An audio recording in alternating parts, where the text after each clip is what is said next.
ఇలా రాష్ట్రం మొత్తం మీద రెడ్ బుక్ పరిపాలన సాగిస్తా ఉన్నారు. ఇదే చంద్రబాబు నాయుడు గారిని అడుగుతాను, అయ్యా చంద్రబాబు, ప్రజల్లో ఏదైనా కూడా మంచి పేరు తెచ్చుకొని రాజకీయాలు చేయడం నేర్చుకోండి. మీరు సూపర్ 6 ఎందుకు అమలు చేయడం లేదు అని చెప్పి ఈరోజు ప్రజలు గట్టిగా నిలదీస్తూ ఉన్నారు. సూపర్ 7 హామీలను ఎందుకు అమలు చేయడం లేదు అని ప్రజలు మిమ్మల్ని గట్టిగా ప్రశ్నిస్తూ ఉన్నారు.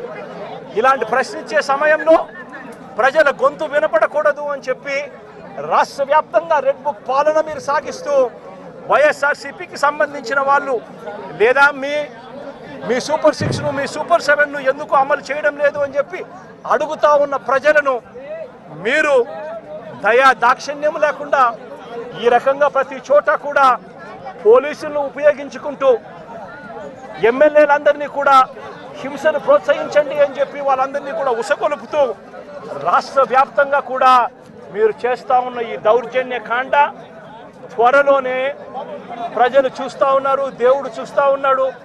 ఖచ్చితంగా మీకు బుద్ధి చెప్పే పరిస్థితి త్వరలోనే వస్తుందని చెప్పి ఈ సందర్భంగా చంద్రబాబు నాయుడు గారికి గట్టిగా మందలిస్తూ చెప్తా ఉన్నా.